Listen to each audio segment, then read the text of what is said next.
expect from the next season?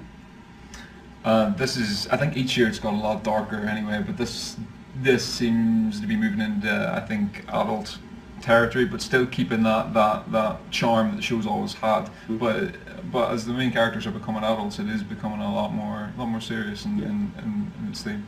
Things do tend to get darker and more serious as you grow, so that kind of fits. Yeah, exactly. You know? And that was my next question. Damn it, way to jump in there, Colin. Zoinks. Let's do something fun. Who do you like most to work with on the show? She might be sitting next to you. He might be sitting next to you. Richard Wilson. Yeah, definitely. He's really cool. Why?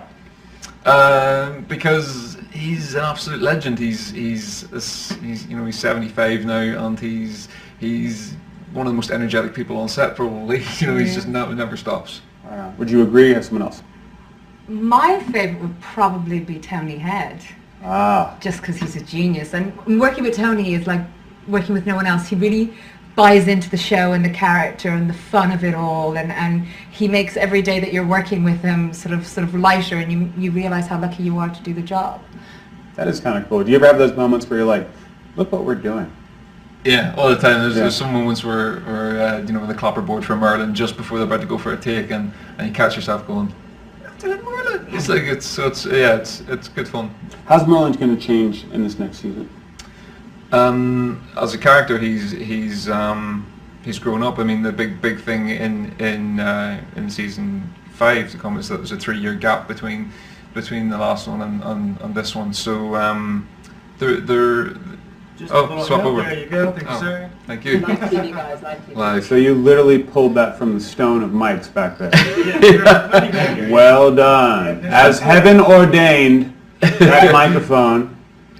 There's an on button on the bottom. Do we have that? We not hit that? It's live stream. This is all on the interwebs. This is connecting. There's no going back. This is global, actually. And this is not, as they say, geo-blocked. So people can watch this right now in your home country of origin, whatever it is.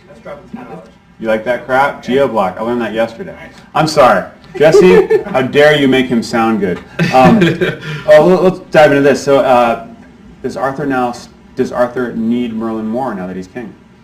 I think he does. Not that maybe he realizes it, but there is moments where he does. I think see Merlin in a different way in terms of what Merlin says, because Merlin's words are now having more of an effect.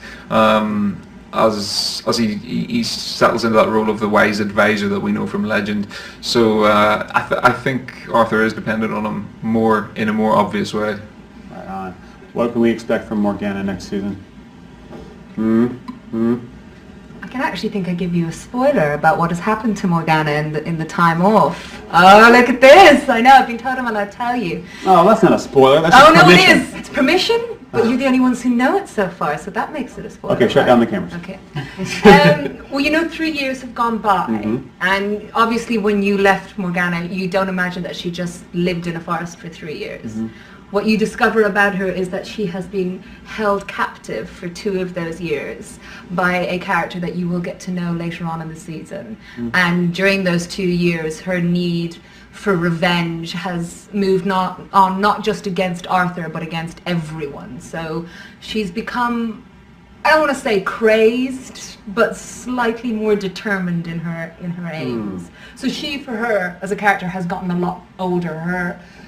It's like what Colin says, everybody's grown up on it. Right. And I think there's such a success of these types of shows at the minute. You've got Game of Thrones, you've got all the fairy tale, Once Upon a Time, and Grimm, and I like to think that sort of Merlin was the start of that, and now that we're kind of along on the same level as that.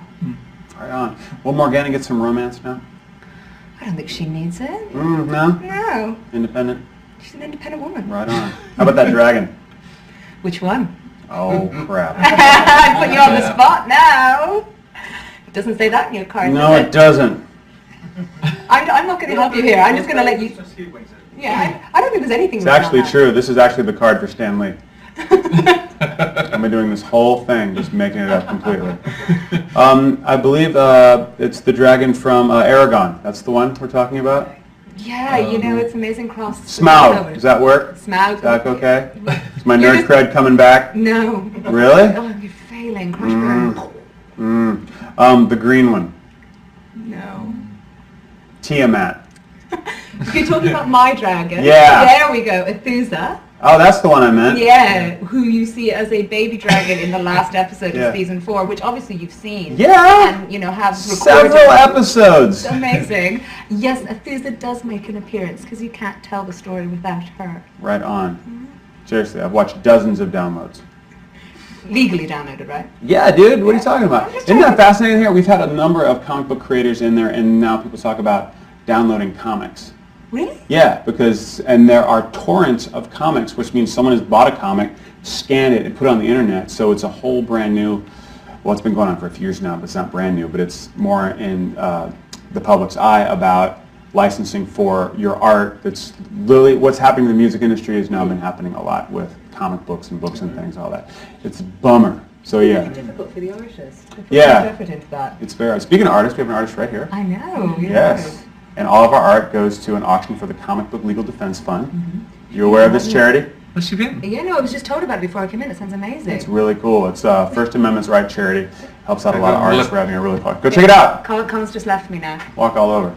Does that all the time. Oh, wow. Really? I know. Jerk. I know.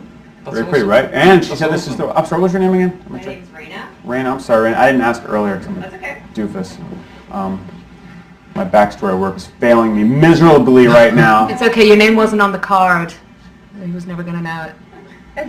You know, years ago I did a red carpet. I did a red carpet, and this woman came up, and I had the card, and I said, "So you've done such and such and such and such?" And she went, "Wow, you know a lot." I went, "Actually, no. They just handed me the card before you walked up." And the producer just sat back. I said, "Well, you got to be at least honest and sincere about it. You can't watch everything, can you? Yeah. You have to be aware about it, right?" That's true. See what I'm saying? Yeah. No. Yeah.